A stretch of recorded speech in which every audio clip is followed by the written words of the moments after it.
The making of very high quality brown stock is something that was once considered a fundamental of all kitchens, but now it's pretty much a lost art as kitchens, restaurants are relying on prepackaged products, but they're not the same at all. In professional recipes, when you encounter the term best quality brown stock as an ingredient, it's calling for a standard that's actually even higher than that from Escoffier's brown stock. Best quality goes back further to Antoine Carême, who was known as the chef of kings and the father of high quality French cuisine. He would use vast quantities of meat to prepare sauces because he had an unlimited budget.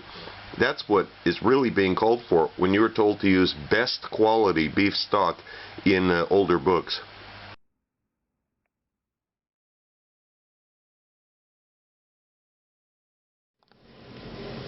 I've got the other things prepared for the stock. This is the onions. One onion, I'm just going to put a couple of cloves into it. Same thing with the other piece. And we've got some mixed herbs, not too critical what they are at this stage, just tied with a string. Some carrots, I'm using celery root instead of celery. There's no particular reason. You can certainly use celery if you want. I like celery root, I've got it on hand. And a couple of cloves of garlic. Of course the classic would never call for garlic, but times change. Garlic used to be feared as a terrible something only peasants would eat. Those days are long over, so I put a couple of cloves of garlic in it. You don't even have to peel them carefully because it's all going to be filtered later anyway. And brown. I didn't mince these, I just cut them up into reasonable sized pieces. We're going to cook these in butter until they actually have some brown on them. It's part of the flavor. And I put the garlic in there too. And this is good looking. You got some good brown on there. That's good. Here's the meat after about 45 minutes in the oven, 200 with the fan assist on, 200 Celsius that is. I'm going to transfer these pieces, bone with little fragments of meat, into the cold water. This cold water has not been heated at all yet. And leave the fat that accumulated in the pan that the bones were roasted in. We're gonna deal with that in a minute, but right now just pull the bones out and leave that fat behind. Then we're gonna add the onions that were spiked with the cloves, and the herbs, a bunch of herbs, and then we've got these carrots and celery root and garlic that were brown. I'm gonna put those in, but I'm leaving the majority of the butter behind. Don't have to get too careful about it, but there's no point in adding a bunch of fat to it. This is the pan that the meat was roasted in. I've poured off all of the oil that I could, and now it's on the stove, it's on a high heat, and I'm going to glaze this with some vermouth. Yeah, not at all traditional, I know, but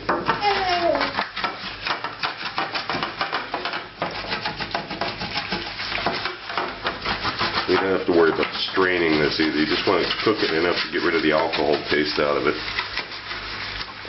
And the vermouth notes will play okay because it's just like extra herbs you added to it. Be careful. You probably want to use a glove to hold on to this. My fingers aren't too sensitive to being burnt, but don't go by that. This is very, very hot right now. As I'm holding the edge of this pan, though, it's hot. And when you're confident that you've got this, the smell of the alcohol is gone, and you've got as much of the solids as you can, just tip it up into the pan with the stock in. Actually, let's just do it right now. Here's the pan with the stock. I'm going to pour it into there. And we're going to start heating the stock. We need to bring this up to a boil, and then we're going to reduce the heat down to a simmer. And it's been heating about an hour now on a medium-high flame, and without any stirring, except the initial stirring, of course. Now you accumulate some of the scum, and this has to be removed. You get a bowl of hot water, run the skimmer through this. If you make a mistake and you pick up a vegetable, just fish it back out, put it back in to the stock.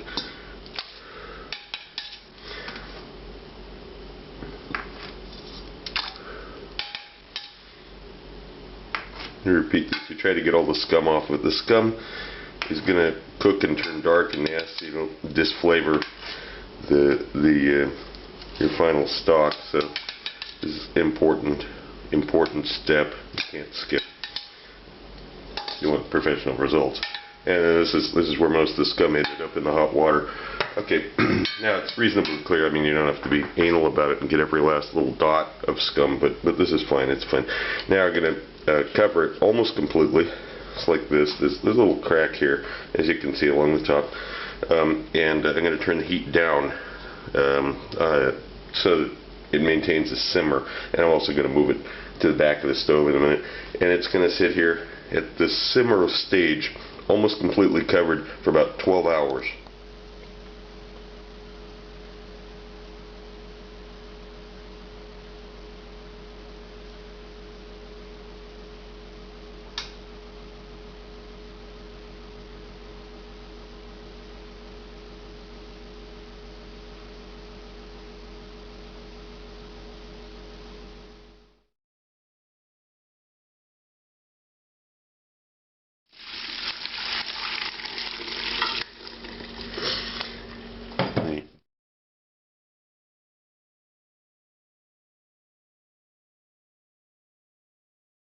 And the next morning, you'll see that this has got a layer of fat on the top of it, and you're going to scrape this off and to keep it. Now, this is called stock fat in the old books, and this is actually used for a number of cooking applications, including making stock. The next time.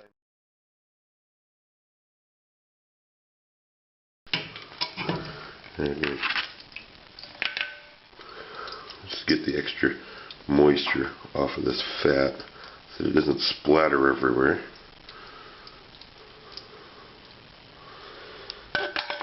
Leave this to drain for a minute. On a back burner, I've got the stock warming up. On the front burner, I'm going to use part of the stock fat. You don't need all of it. You can use some of it for another day, but I'm taking about 1/3 of it in this case. But you'll get different amounts of fat with different batches of stock. I get, like, I don't know, maybe 2-3 tablespoons there of the stock fat that I'm going to start melting and using for cooking the meat in. And now, over here, where the meat is. And I'm going to put some coarse black pepper on it. Because this is a stock, you don't normally ever put salt in this sort of stock, because it's understood that it's going to be reduced a lot later. And also, you don't want to end up having something with a mysterious amount of salt in it. So I'm taking the very unusual step here in cooking this meat that I will not be adding any salt to it. But what I am going to add is a little bit of garlic powder. Again, certainly not traditional at all, but like I said before, the old traditions were garlic is only for peasants, and nobody with any taste would use any garlic. Plus, they didn't even have garlic powder back then. So it's just got a little bit of black pepper, a little bit of garlic powder on it. I've let it come up to room temperature. It's not really necessary. And now I got to wait until the fat melts. Let's take a look at that.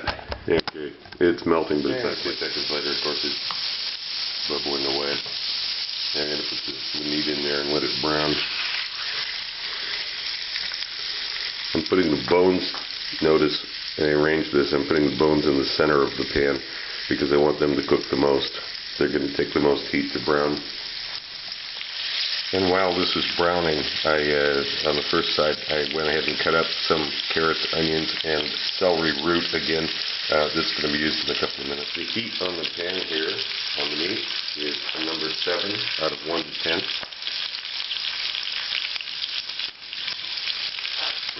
And we're going to check it. It's been a few minutes now. It's not sticking to the bottom of the pan. Of course, there's so much fat there.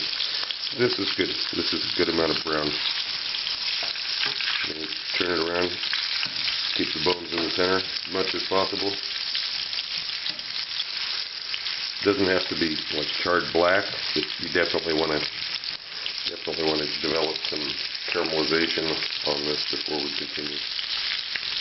Okay, it's been sufficiently browned on both sides. Now I'm going to transfer this pieces of meat to the bone stock prepared last night.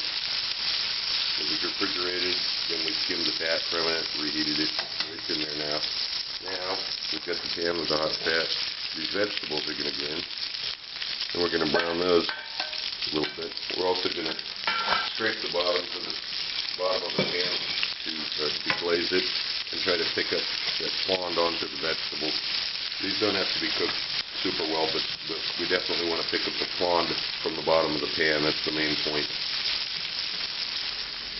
And when you're satisfied you've got most of the fond off of there, and you've got this pan that's got the meat in it, we're going to add the vegetables to it. There it comes so close to the top. That's okay. Doesn't matter as long as it doesn't go over the top, of course. And we're also going to add to that fresh thyme would be nice in this case. I actually don't have any, so I'm going to use a little bit more than a teaspoon of dried thyme. Also a couple of bay leaves. That's fine. And I'm just going to keep this at a simmer for a little while with partially covered, just like before, like yesterday. But we're going to remove the cover in a little bit. But for the first maybe hour, we're going to keep it partially covered.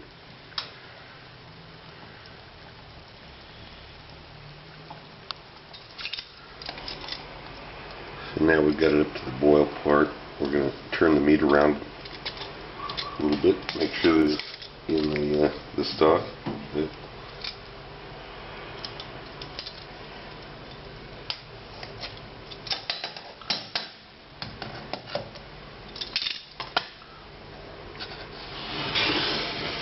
And let's return it to the hob at a slightly lower temperature so that it won't be boiling away. It's got about another half hour to continue while it's still got the lid on, and then we'll remove the lid, turn the meat some more, and let it simmer away some more.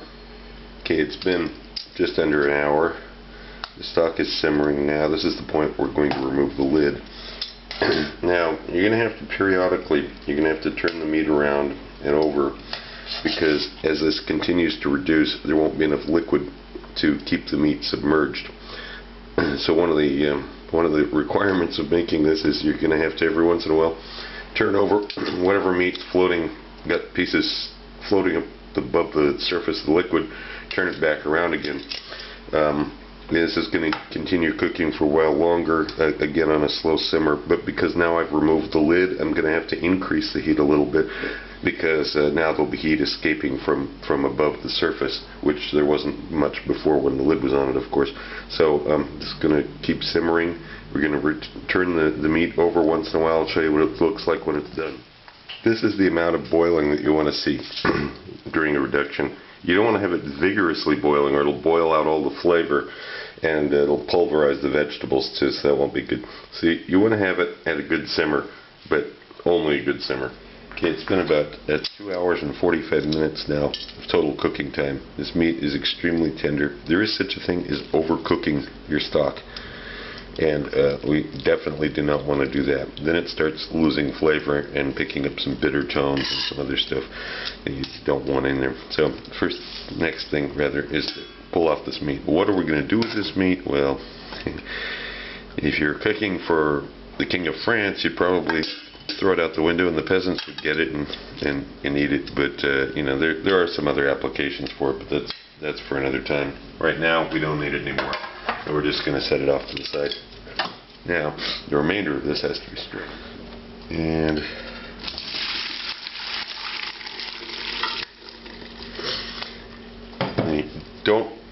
do not want to rub these vegetables through the strainer as you would for a sauce, because what will happen is you get this really cloudy, nasty stock, and that's not what we're doing. These will just be tossed. They're not useful for anything. Cool this down. I've got a pot. I've got some water in there. I've got the bowl, and I'm going to cool the stock down, loaded with ice, and I'm going to there we go. The bowl is in contact with the ice.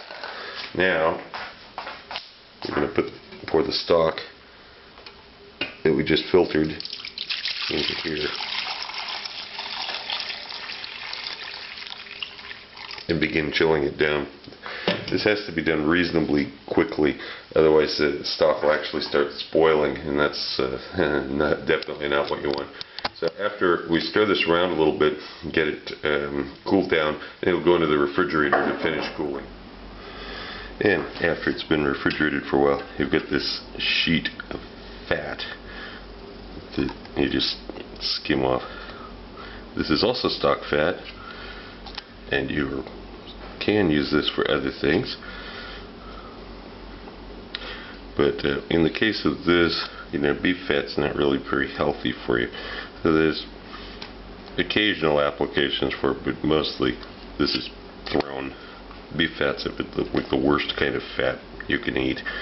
So you just go around this, pick off the fat, and then you're going to transfer the rest of this to a saucepan. You're going to bring it up to a simmer. You're going to reduce it a little bit more. And if you taste the stock at this point, it doesn't taste especially amazing. Remember, that's because it has no salt in it at all. If you want a fair taste of it, put a little bit into a little bowl or something, add some salt to it, and taste it. And then you get a better impression of what it's actually like. But don't put salt in all of it, otherwise you'll ruin it for all the other applications. And with this job too, you don't have to be completely anal and get every last little drop unless you're working at a 3 Michelin star restaurant. Then I guess you want to get every last drop. But this is fine. We've taken almost all of the fat out of it, virtually all of the fat, and that's fine. Now it's just going to get heated up and used, cooked one more time, that is. And then we'll filter it and store it. And here it is in the saucepan. It's just starting to heat up. I'm going to let this reduce a little bit on a slow simmer.